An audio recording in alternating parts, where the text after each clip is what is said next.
Check me out, 6 p.m. The influx of Syrian refugees clamoring to enter the United States is at crisis levels. Bill O'Reilly spoke to Donald Trump last night about this. Listen to this. Something has to be done. It's an unbelievable humanitarian problem. I hate the concept of it, but on a humanitarian basis, with what's happening, you have to. It's living in hell in Syria. There's no question about it. They're living in hell, and something has to be done. Former Texas Congressman and 2012 presidential candidate Ron Paul joining me now. Congressman, how would you handle this situation? Well, we should have done a lot less a long time ago. Trump points out that it's a real mess and we have to do something about it. It is a real mess.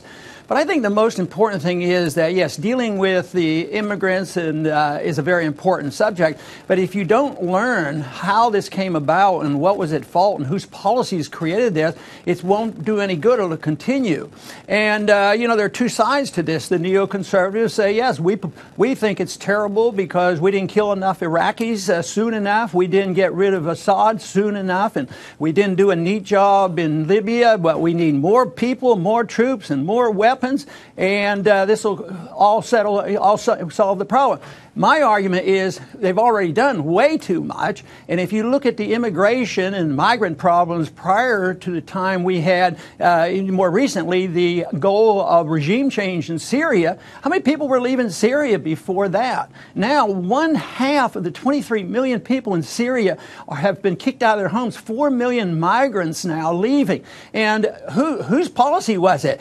Assad has to go. Assad has to go. And they said, well, Obama bungled it. But no, it's interventionism of Republicans and Democrats and neoconservatives still rule the roost that we have to remake the Middle East. And we certainly did since 9/11. We have remade the Middle East, but I see no positives. So we have created ISIS and Al-Qaeda. We support them. I mean, it's an utter mess. No wonder there are migrations. Congressman Paul, though, a lot of people would argue that the Middle East has been an utter mess since the death of Muhammad, a lot longer than 9/11, and that you've had, whether it was the Ottoman Empire or whoever it was, you always had this sort of turmoil. You've got Sunni versus Shia.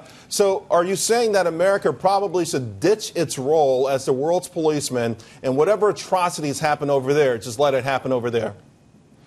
Yeah, I think the more we're involved, the more chaos there is. There's been periods of time in the history of that area where Christians and Jews and Muslims live peacefully together. It's when outsiders come in, when there's a crusade from the Europeans and the Americans to come in and take over. The motivation of all the rebel groups going in Syria are unified for one thing, even though they're fighting for control. They're unified by one thing: get rid of the foreigners. And that means get rid of America because we're in there causing all this trouble.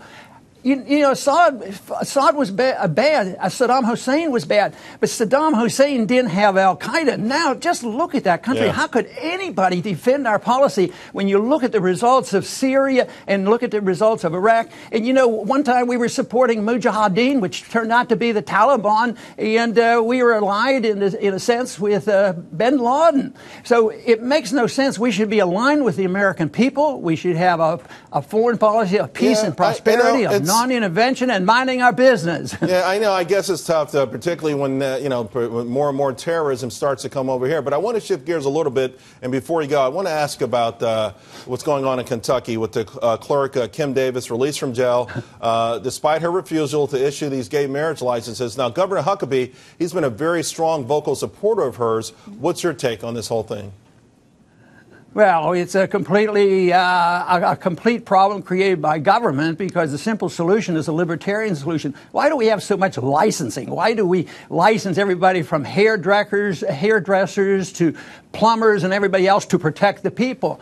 I don't think you should license marriage, and then anybody can call marriage whatever they want. Just call it, an agreement or something to get out of this. The big reason that some of this stuff comes up is what is marriage is all about. society is financial as well as as religious beliefs.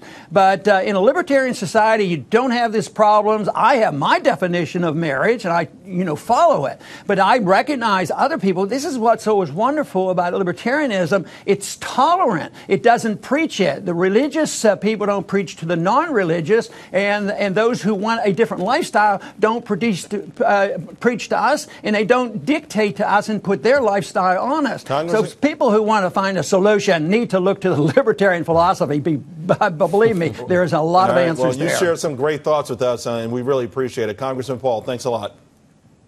Thank you. All right. Well